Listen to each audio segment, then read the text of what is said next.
Oi, gente, bom dia, Hare Krishna. Orlando Araújo, Siddhartha Tamal, Taru, Marcelo Magalhães, Haribo, Hare Krishna, bem-vindo.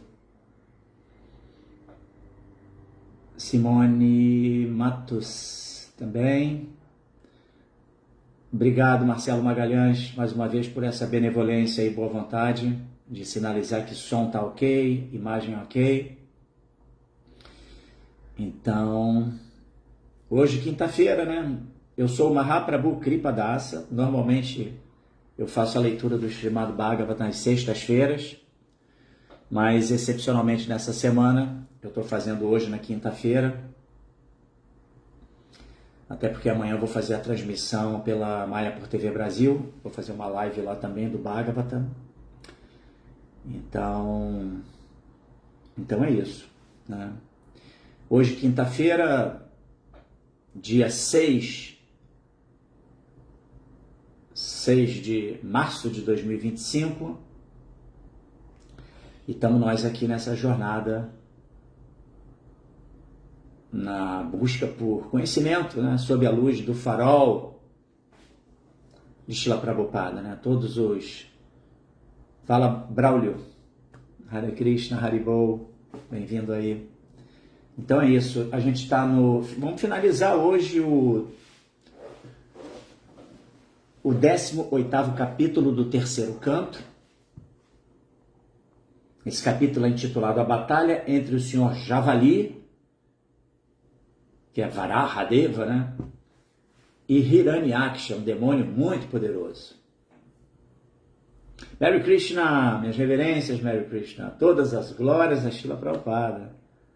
Obrigado aí por sua presença. Também entrou aqui o Suado Produções. Então vamos lá. Eu vou ler os versos do 24 ao 28. São versos, a maioria deles, que não tem significados de Srila Prabhupada.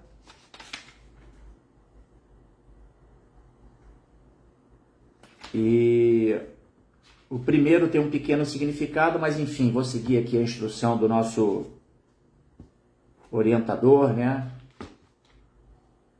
Paravyama Prabhu, para que eu leia esses 5 versos que finalizam então o 18º capítulo aqui do terceiro canto do Srimad Bhagavatam, ok? Então vamos lá. Om Namo Bhagavate Vasudevaya. Om Namo Bhagavate Vasudevaya. Om Namo Bhagavate Vasudevaya. Narayana Namaskritya Naranchaiva Narottamam Devim Saraswatim Vyasam Tato Jayam Udiraye. Antes de se recitar este Srimad Bhagavatam, que é o verdadeiro meio de conquista, deve-se oferecer respeitosas reverências à suprema personalidade de Deus, Narayana, a Narayana Rishi, o ser humano supremo. Também a mãe Saraswati, a deusa da sabedoria. A Srila Vyasadeva, o compilador dos Vedas, e a Srila Prabhupada, o propagador. Jai. Madana Mohana, bem-vindo. Alan Roger Freire, Daniel Over the World, Suado Produções. Vamos lá, vamos ficar nessa aí para a gente poder, enfim, tirar o néctar dos significados de Srila Prabhupada, né? Às vezes a gente fala os comentários de Srila Prabhupada, mas na verdade, como as escrituras elas trazem essa referência com significados Bhaktivedanta. Eu tive pensando sobre isso, né? Que não são comentários de Prabhupada, meros comentários. Comentário qualquer um pode comentar. Um shloka, né? Um verso do Srimad Bhagavatam. Fala aí, Dhanananda, Hare Krishna. Qualquer um pode comentar, não é verdade? Até comentadores inescrupulosos. Então, Srila Prabhupada ele não faz comentários, ele traz o significado de cada shloka das escrituras reveladas. Srimad Bhagavatam, Bhagavad Gita, Chaitanya Charitamrita, é o real significado do que está sendo ali expressado por cada episódio, cada passatempo de Bhagavan e dos Bhagavatas. Esse é um ponto interessante, né? Então vamos lá. Fala Demas, bom dia, Hare Krishna. Otávio Daniel também chegou aqui agora. Eu estou fazendo a transmissão simultânea, né? Pelo Facebook, pelo Instagram. E vamos com tudo, ok? Vamos lá para o primeiro verso. Verso número 24. Você que se conectou agora, terceiro canto, capítulo 18, intitulado A Batalha entre o Senhor Javali e Hiranyaksha, e eu vou ler o verso de 24 ao 28, encerrando, portanto, esse 18º capítulo. Vamos lá. Mainam mayavinam driptam nirankusham asatamam akrida balavadeva yatashi visham utitam.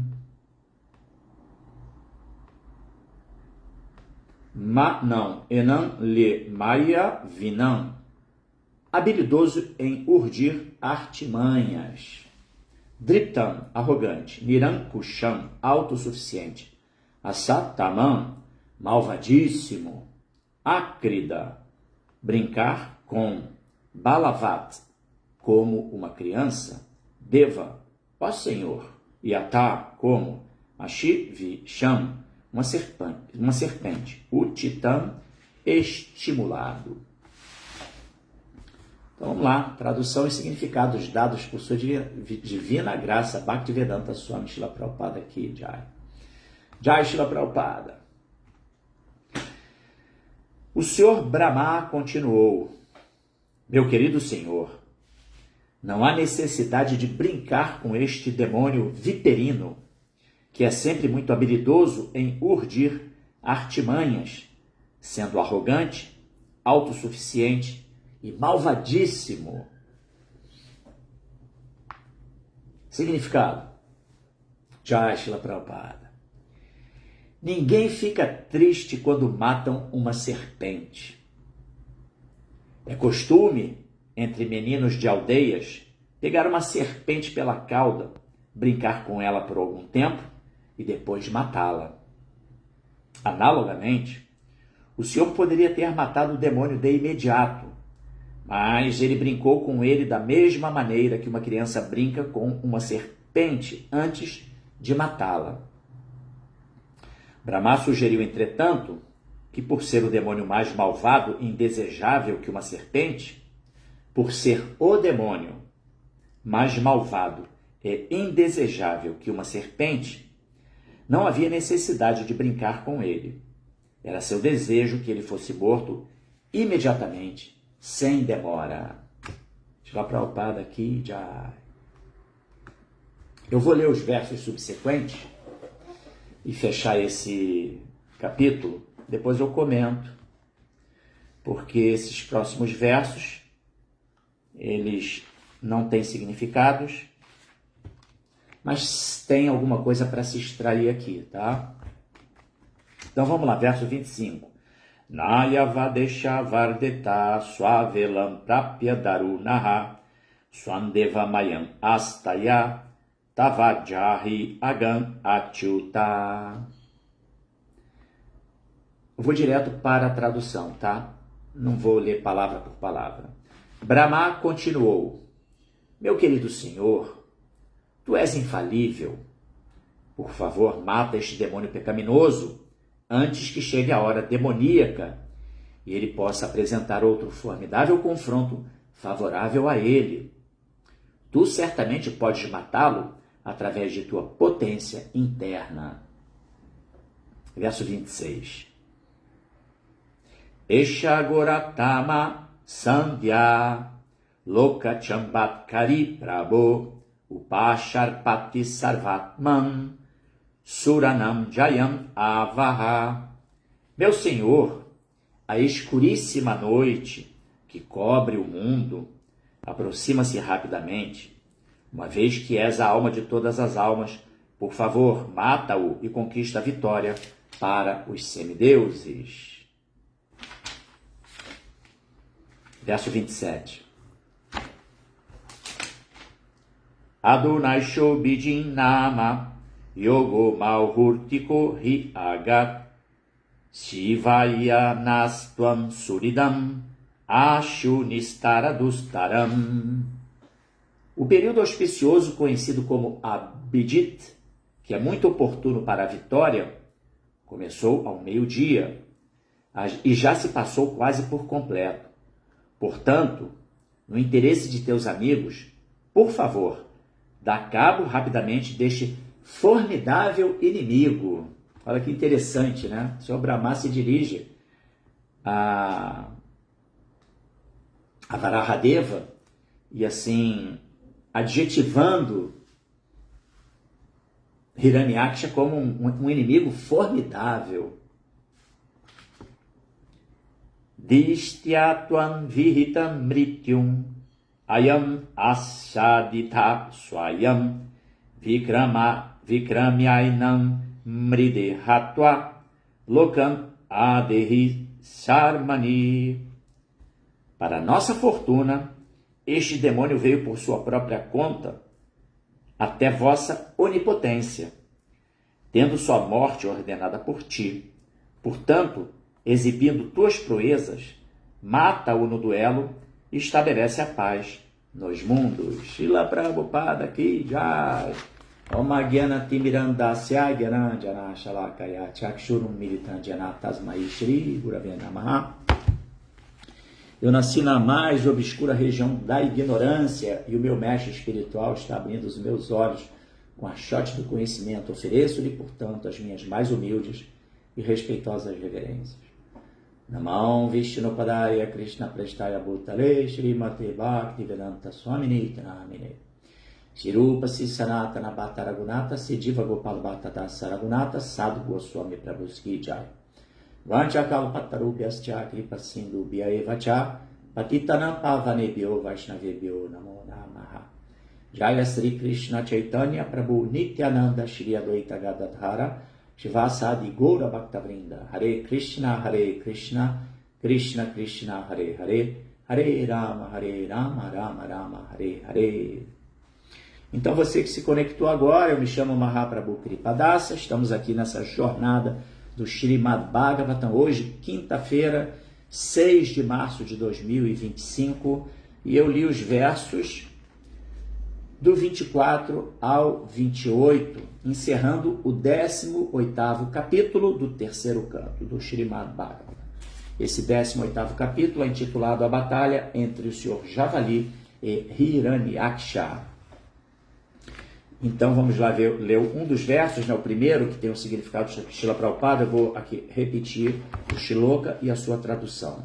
Mainam maya vinam driptam nirankusham asatamam akrida balavadeva yata shivisham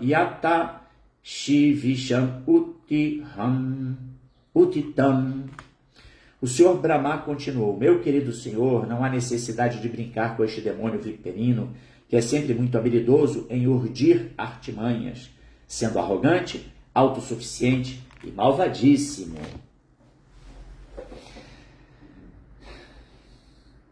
Interessante assim Bom, primeiramente eu vou me ater ao verso anterior, que eu acho que tem um componente aqui interessante. O verso que foi lido ontem, pelo nosso querido Sanatana Dharma Prabhu, e que me chamou a atenção, aonde no significado, Srila Prabhupada, é os versos 22 e 23 desse mesmo 18º capítulo, né, que antecedem, claro, os versos que eu li. Então me chamou a atenção o comentário de Srila Prabhupada, o significado de Srila Prabhupada, em que ele menciona que há duas classes de entidades vivas, a dos Suras, ou seja, os semideuses, né, os devas, e a dos asuras, ou seja, os demônios.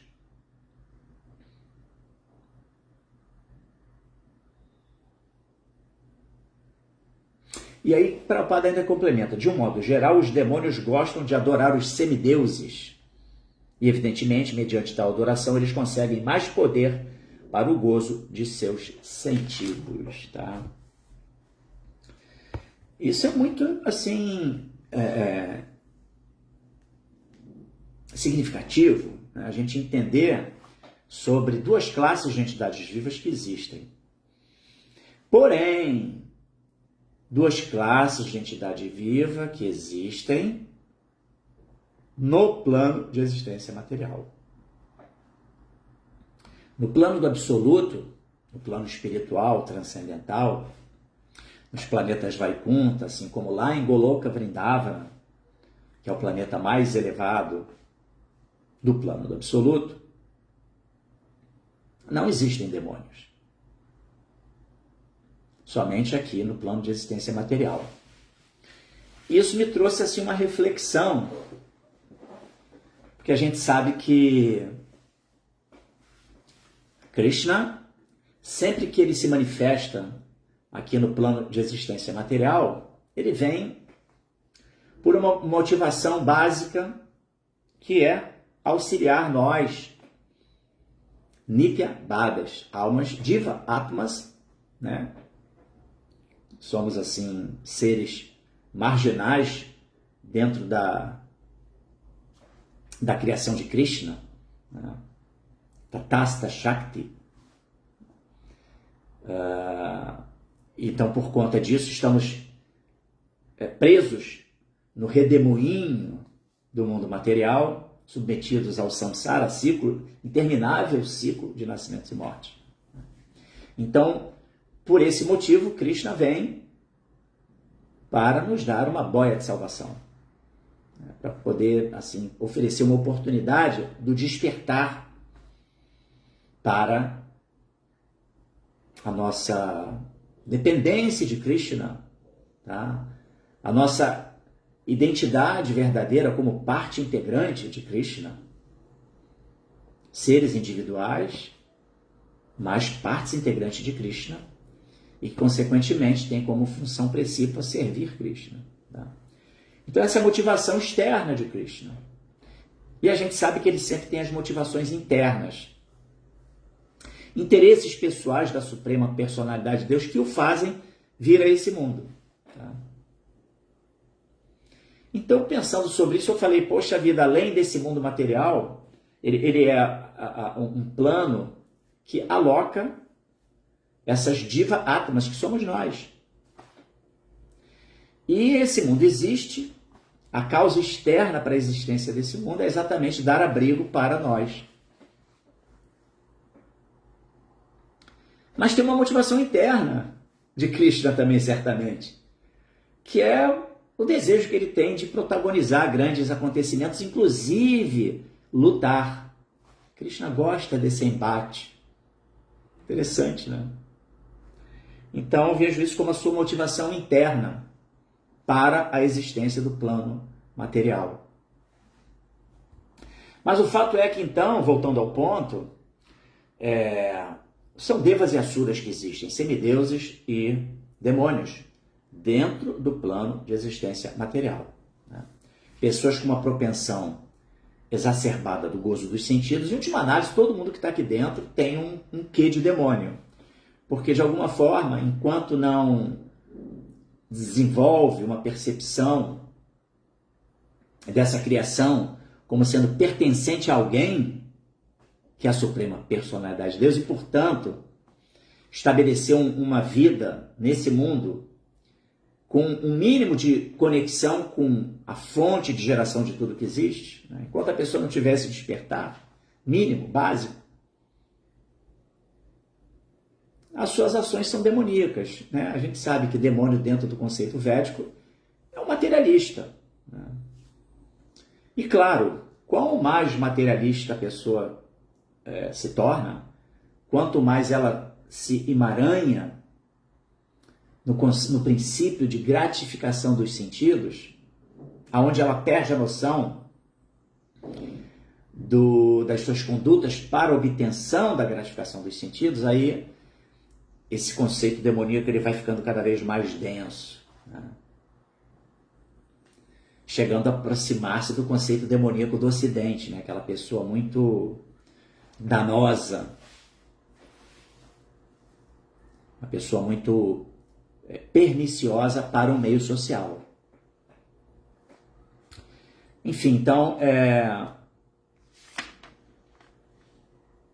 esse é um preâmbulo que eu quis fazer em relação a essa sequência de versos que a gente leu hoje, né? Com base no de ontem, essa questão da existência unicamente de dois tipos de entidades vivas. Os devas, semideuses, e os asuras, né, que são os demônios. Então, aqui no verso que eu li, e que tem o significado de Srila Prabhupada, a gente observa que o Senhor Brahma, ele está um tanto quanto assim, ansioso, devido ao fato de que Varahadeva está ali lutando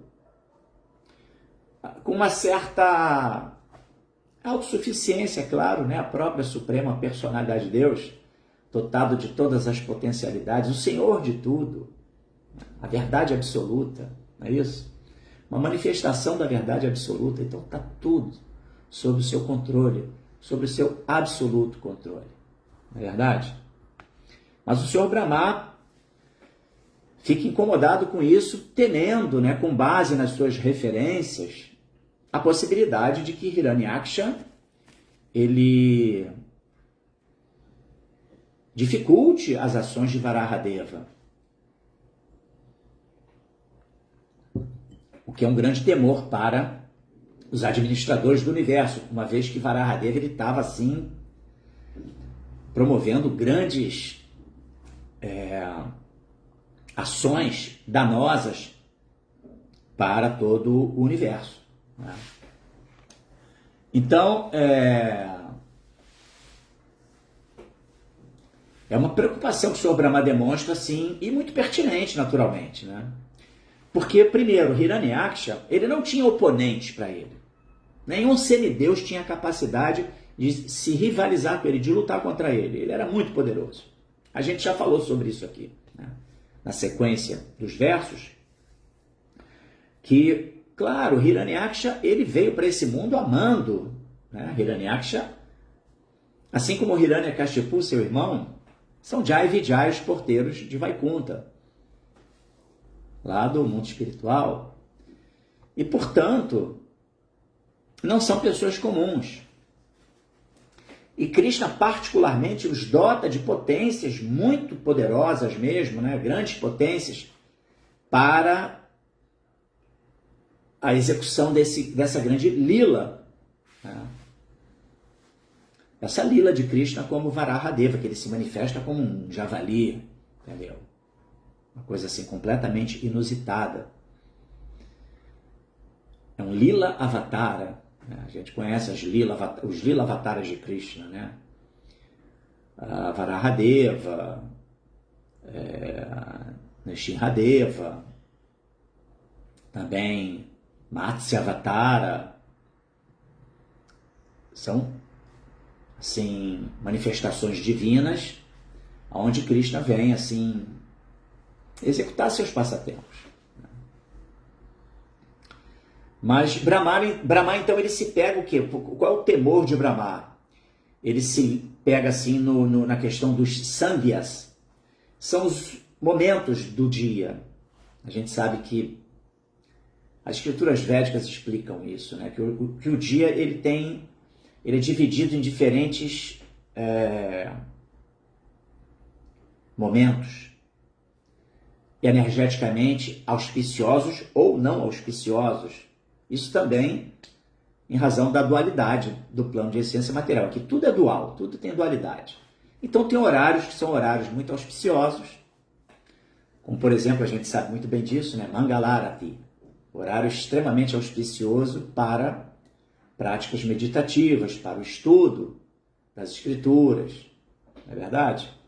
Para a prática da meditação mântrica, do Mahamantra Hare Krishna, Krishna Krishna, Hare Hare, Hare Rama, Rama Rama, Hare Hare. Para estudos acadêmicos, né? A pessoa que está se preparando para um concurso, se ela estudar nesse horário de Brahma Muhurta, o que significa o Brahma Muhurta?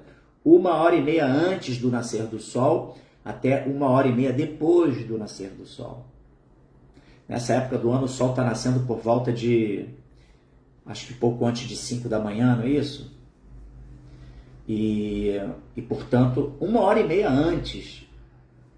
Por isso nós temos o Mangalarati, que também significa o Arati, né? Adoração auspiciosa, Mangala, auspiciosa às 4h30 da manhã, que vai ser mais ou menos 1h30 antes desse momento do nascer do sol. Tá? E até 1h30 depois que o sol nasceu, compreende nesse Sandhya, nesse momento chamado Brahma Muhurta, que é muito auspicioso. E o Sr. Brahma se refere também aqui a um momento que ele denomina como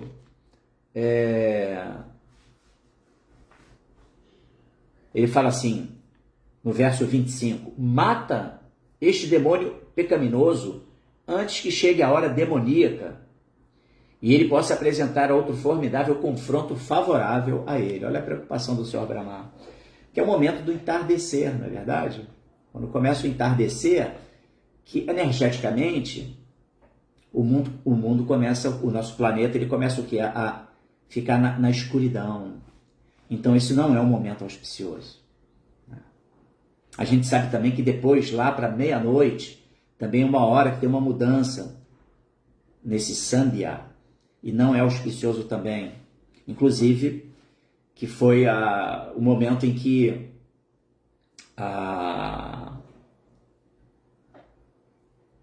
que gerou o nascimento de Hiranyaksha e Hiranyakashipu, não é verdade?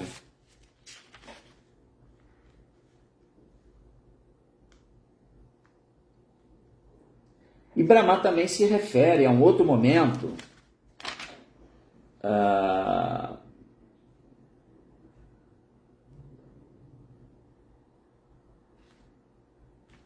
que é o momento que ele chama de, deixa eu ver aqui,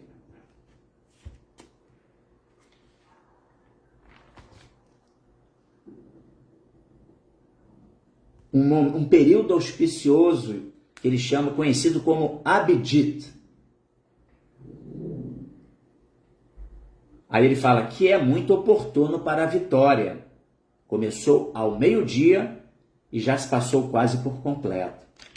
Então, ou seja, é o momento onde o sol está sol a pino, né? Ali o meio-dia, o sol está exatamente em cima das nossas cabeças e se estende por um período. Ou seja, o Sr. Brahma está preocupado com tudo isso. Né? Esse termo Abhijit, ele quer dizer o vencedor, tá?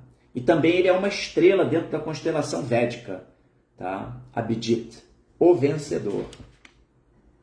Então, ou seja, o Sr. Brahma, embora ele tenha ali fé, a convicção das capacidades de Varahadeva para combater e vencer a luta contra Hiranyaksha, mas ele está ali meio que assim preocupado com todos esses detalhes, né? O que para Varahadeva não tem nenhuma importância, porque Krishna ele está transcendental, acima de toda qualquer referência do mundo material. Interessante isso, porque a gente se pega sempre assim na questão, por exemplo, do posicionamento das deidades num templo. Temos que ver o vasto Shastra, porque a deidade tem que estar virada assim, assim, assado, né, de frente para o leste, onde o sol nasce. Então, claro, essas referências do vasto Shastra, elas têm uma importância, uma relativa importância, mas elas não são absolutas. Uma vez que a deidade, por exemplo, nesse caso específico que eu estou mencionando, a deidade ela é o próprio,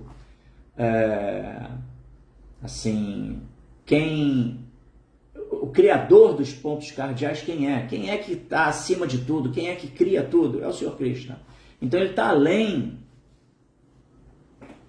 da influência energética desse mundo. Entendeu? Krishna não está submetido às influências energéticas do mundo material em razão dos pontos cardeais. Então a deidade é o próprio Krishna. Então, aonde for melhor para se colocar a deidade, de modo que viabilize a logística, a dinâmica. Inclusive, Srila Prabhupada, aproveitando para falar sobre isso, a gente sabe que os templos, por exemplo, na Índia, muitos templos, até mesmo Krishna Balarama em Vrindavana, não respeita a Vastu Shastra.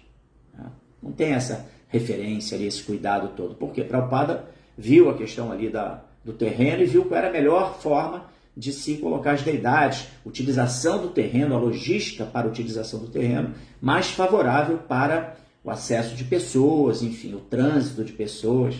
Então essa foi a preocupação dele. Mas por quê? Porque Krishna está além de toda influência desse mundo material, né? Mas claro, o Sr. Brahma não, o Sr. Brahma estava preocupado com isso, né?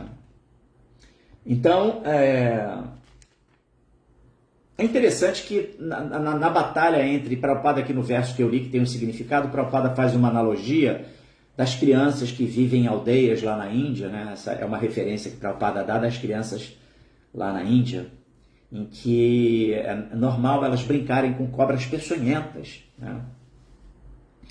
E aí pegam a cobra, brincam e depois acabam matando, né? E sim, e a gente sabe que existem algumas, assim, alguns comentários, alguns significados de Srila Prabhupada, onde ele faz menção a isso, né? Que animais peçonhentos, claro, nós não devemos matar nenhuma entidade viva, entendeu? A princípio.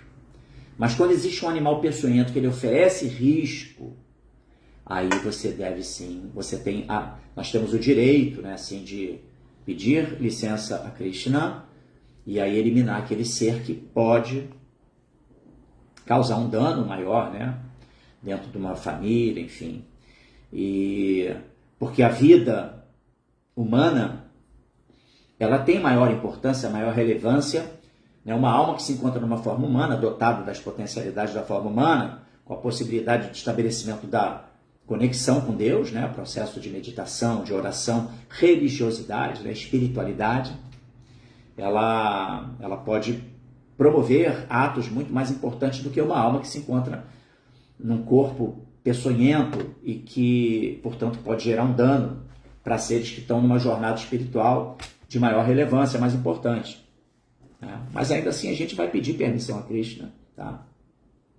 E Prabhupada menciona que é até benéfico para aquele, por exemplo, no caso de uma cobra peçonhenta, né? A cobra que de fato tem veneno, que é perigosa demais. É até um alívio, um ato de compaixão para com aquela alma que se encontra naquele corpo, ele ser expulso daquele corpo, né? Então, é um benefício que se oferece para uma entidade viva que está numa forma assim tão desventurada como uma forma de uma cobra peçonhenta. Então, essa é uma informação interessante, né? Agora a gente sabe, né, que esse passatempo especificamente, ele contextualiza uma realidade que Krishna expressa lá na Bhagavad Gita, né, quando ele fala que ele vai aparecer nesse mundo de tempos em tempos, quando houver um declínio da religiosidade e uma predominância da irreligiosidade. Então, nesse momento, ele vai aparecer, né? Jada Jada Hridharmasya Glanir Bhavati Bharata Abhyutanam Adharmasya Tadatmanam Srijani Aham. Então, e também ele fala depois, né? Paritranaya Sadhunam Vinashaya Chaduskritam Dharmas Sanstapanartaya Sambhavami Juge Juge. Ele fala que de Yuga em Yuga ele está aparecendo aqui, ele vem ou envia seus associados eternos, né, para poder socorrer nós, almas condicionadas, que nos encontramos aqui nesse plano de existência material, submetidos ao ciclo, interminável ciclo de nascimentos e mortes, né? Então, portanto, esse passatempo, né, do surgimento, né, do aparecimento de Varahadeva, assim como de Varahadeva, assim como do Sr. Nrsimhadeva, para combater os demônios Hiranyaksha e Hiranyakashipu, irmãos, na verdade, ele tem esse componente, né? Ele é uma demonstração dessa afirmação que Krishna faz lá na Bhagavad Gita. Então, esse verso, eu acho que é o que a gente tem aqui para... Assim, eu acho que tem mais um ponto que vale a pena nós nos atermos, que é exatamente essa questão dos sandhyas, dos dias, né? Então, no verso 26, tem o shloka, o Senhor Brahma se dirige a Varahadevi e fala: meu Senhor, a escuríssima noite que cobre o mundo aproxima-se rapidamente. Uma vez que és a alma de todas as almas, por favor, mata-o e conquista a vitória para os semideuses. Então, ou seja, né, a noite, né, isso denota, né, a questão da gente saber lidar com esses diferentes períodos do dia, né? Aproveitar os momentos auspiciosos para práticas auspiciosas, aproveitar cada momento do dia para a execução do nosso Dharma, até mesmo o Dharma mundano, onde a gente vai extrair, né, energeticamente o melhor momento, né, mais propício para nossas atividades, e saber que de noite é o momento de já se preparar para repousar, né? Repousar. Eu sempre tenho como referência os pássaros, né? Os passarinhos, eles estão aí gorjeando, voando para lá e para cá durante o dia. Logo no amanhecer a gente começa a escutar o movimento dos pássaros, e quando no entardecer eles já vão se recolhendo, e quando chega de noite, escureceu, você não escuta mais um pio de nenhum pássaro. Já se recolheram e estão ali. Tem até aquela expressão também: fulano foi dormir com as galinhas, não é verdade? E a gente sabe que de manhã também, normalmente, os galos, eles emitem, né, assim, o seu som, né, no momento que o sol está nascendo. Então, assim, são referências interessantes de como que mesmo seres, claro, existem outros tipos de seres também que são os seres noturnos, mas até indo nesse caminho, nessa assim, observação que eu estou fazendo, é interessante como que normalmente os seres noturnos são seres mais estranhos, normalmente, né? Morcegos, né, que têm aparências bem curiosas, corujas, que são, assim, grandes caçadoras, né? São seres que têm hábitos noturnos, normalmente eles são mais curiosos, assim, mais agressivos até, né? Usam de estratégias bem técnicas para poder conseguir, eles vão, por exemplo, obter suas presas durante a noite, onde eles normalmente têm visão, uma visão mais favorável do que outros seres. Então tem tudo isso que demonstra, né, que, caramba, o horário da manhã realmente é mais auspicioso, a gente enxerga as coisas como elas são, né? Então a gente tem que saber aproveitar esses momentos energéticos dos dias, esses sandhyas, e extrair o que é de melhor neles, e saber que o momento da noite é o momento de recolhimento e dormir, né? Isso não é algo que é comum dentro dessa sociedade que a gente vive, né? As pessoas buscam, exatamente, né, dentro de uma dinâmica de vida muito nada a ver, né? Elas querem extrair cada momento do dia e ficam acordadas até de madrugada, supondo que elas estão vivendo bem e melhor assim, porque estão explorando mais e mais as horas do dia, mas não é isso. Não estão sabendo cuidar de si mesmas, entendeu? De aproveitar de forma benéfica os diferentes horários do dia. Shila Prabhupada aqui, Jai. Deixa eu ver aqui o comentário de vocês. Mary Krishna comenta: um passatempo em que Vasudeva, pai, leva toda a família e seu séquito a um lugar sagrado, e lá ele é engolido pela serpente, e Krishna o salva dela. Ele continua aqui: a preocupação do Senhor Brahma se justifica, uma vez que ele sofre essa influência negativa e má do demônio Hiranyaksha. Exatamente, né? Esse é o ponto.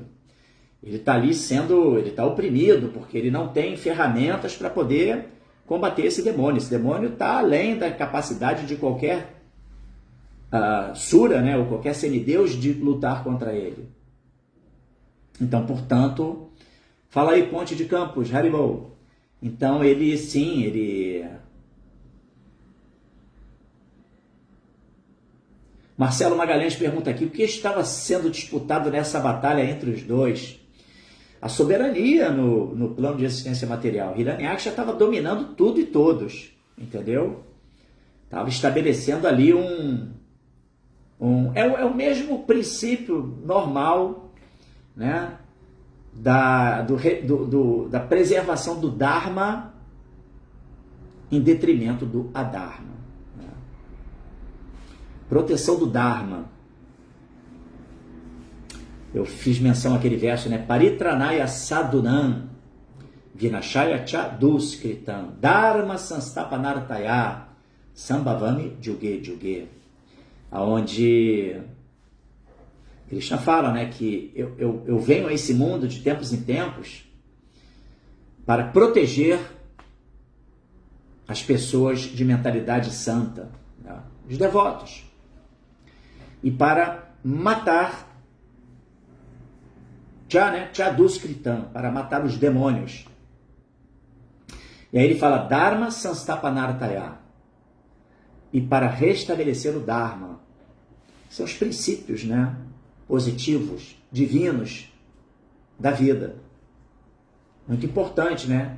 Essa referência, que a gente tenha uma referência positiva, saber o que temos que fazer nesse mundo.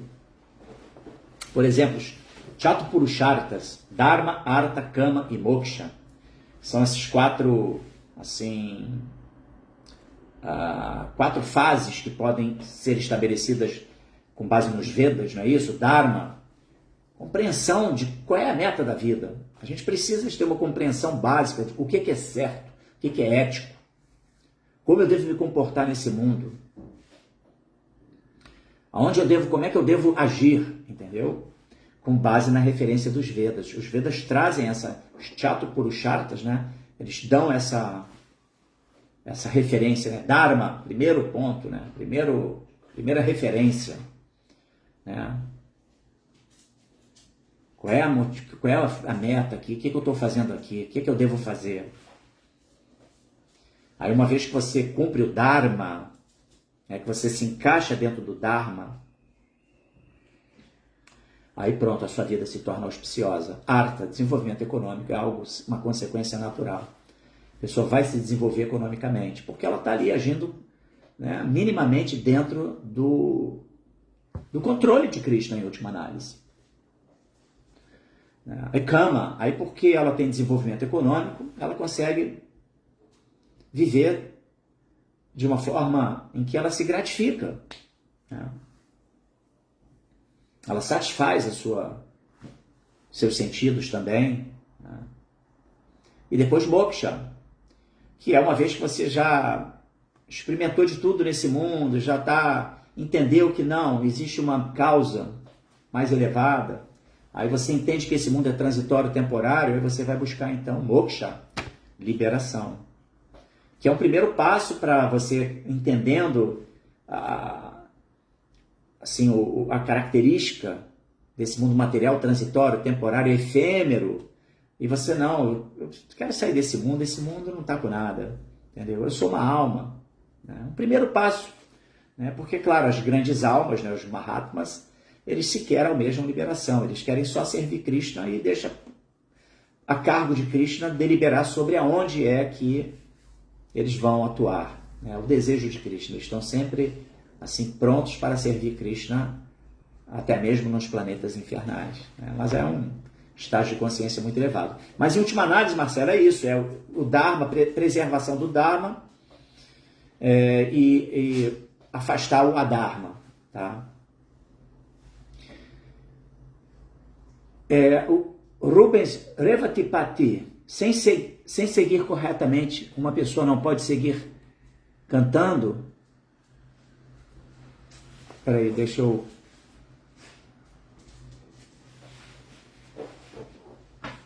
Sem seguir corretamente, uma pessoa não pode seguir cantando, pois é um impedimento do avanço. É um impedimento do avanço. Bom, eu estou entendendo aqui que eu mencionei a questão das referências, né? Ele complementou aqui no final o Dharma, do avanço. Sem seguir corretamente o Dharma, uma pessoa não pode seguir cantando, pois é um impedimento do avanço. Entendi. Ele fez uma pergunta aqui, depois ele botou... Obrigado, Revatipati. Sem dúvida, né? Não, veja bem, com relação ao Mahamantra Hare Krishna, não existe nenhum impedimento, tá? Ainda que a pessoa não esteja seguindo o Dharma, ela pode cantar Hare Krishna, tá? Sempre. O Mahamantra Hare Krishna, ele é o remédio de Kali Yuga, né? Então, claro, a gente, na medida em que a gente entende que o Mahamantra é a própria manifestação, como se diz, a encarnação sonora de Deus, é a própria pessoa suprema na forma do som, né? O Mahamantra Hare Krishna está dotado de todas as potências inconcebíveis e ilimitadas de Deus, né? Então, portanto, não existem regras rígidas para se cantar os santos nomes. Está lá no Sri Sikshastakam, né? Nanamakari Bahuda Nidya Sarva Shakti Tatar Pitani Amitais Marane Nakalaha Itadrishita Vakripa Bhagavan Mamapi do Daivan Idrisham e Rajani Nanuragaha. Que esse santo nome ele é assim dotado da potência inconcebível de todos os nomes de Deus. Na Kali Yuga, o próprio Chaitanya Mahaprabhu dota esses santos nomes, o Mahamantra Hare Krishna, com a potência de todos os nomes de Deus. Então, embora tenha todo esse componente, né, a gente ainda assim não sente atração por cantar os santos nomes, né? Esse shloka ele fala sobre isso, né? Eu não sinto atração por eles, entendeu? Então, mas também se diz, né, que não há regras rígidas para se cantar os santos nomes. Então, ou seja, uma coisa não está atrelada à outra, tá? O Mahamantra ele transcende toda assim, essa disciplina, tá? Essa obrigatoriedade de seguir os Chatupurusharas, de seguir o Dharma, entendeu? Não. O Mahamantra ele é o elemento que vai possibilitar que a gente vá clareando as nossas ideias, compreendendo a natureza desse mundo, a nossa natureza espiritual e compreendendo o objetivo da vida mesmo, né? E nos colocando gradualmente em conexão com o serviço devocional sob a guia dos devotos, né? O princípio do Dasanudasa, né? O servo do servo, entendeu? Então, não há necessidade, não. Exatamente, o Mary Krishna aqui até traz uma referência do nosso Siksha Guru, que é o Lokasakshi Prabhu. Lokasakshi Prabhu sempre enfatiza que devemos cantar mesmo que de forma impura, pois o Mahamantra tem potência para a purificação. É isso aí, entendeu? Então não é eu preciso se claro, se você segue o Dharma, tá? Se você está dentro dos princípios do Dharma, sob a luz dos ensinamentos de Prabhupada, ok, aí você... isso é melhor, mas ainda que você não esteja seguindo ali os princípios os princípios de vida humana, entendeu? Não comer carne, peixes e ovos, não se intoxicar, não praticar sexo ilícito e não praticar jogos de azar, é isso? Apostas, né, valendo dinheiro, pode se cantar Hare Krishna, tá? Porque o Mahamantra ele vai gradualmente, se a pessoa consegue cantar ali com um mínimo de entrega para o santo nome, ainda que ela não tenha assim estabelecido esses pilares de vida humana, mas ela pode cantar Hare Krishna porque mais à frente, na continuidade desse cantar, ela vai exatamente ter mais facilidade de estabelecer os pilares da vida humana e, consequentemente, se enquadrar dentro do Dharma e aí a coisa flui, né? Essa é a ideia, ok?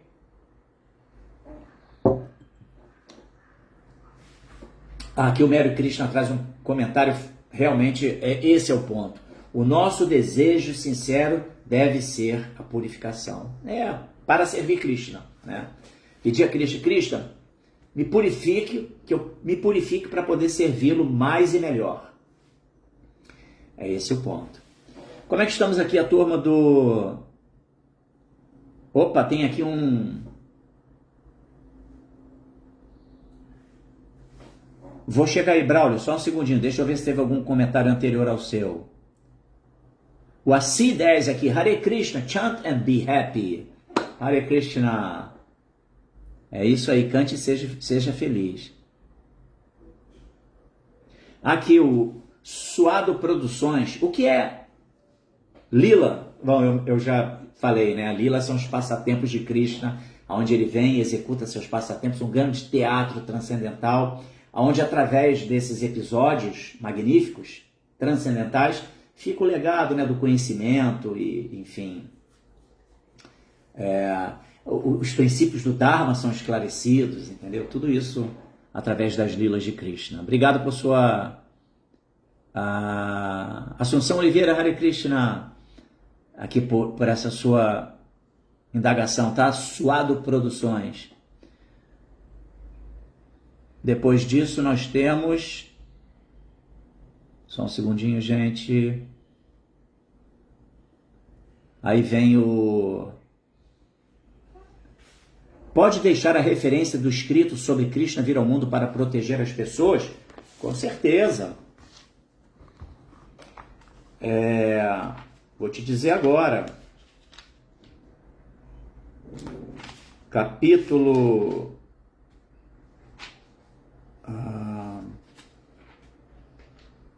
Capítulo 4, versos 7 e 8, tá? Capítulo 4 da Bhagavad Gita, versos 7 e 8, tá bom, Braulio? Bom, aqui no nosso... Ok? Obrigado aí por sua participação.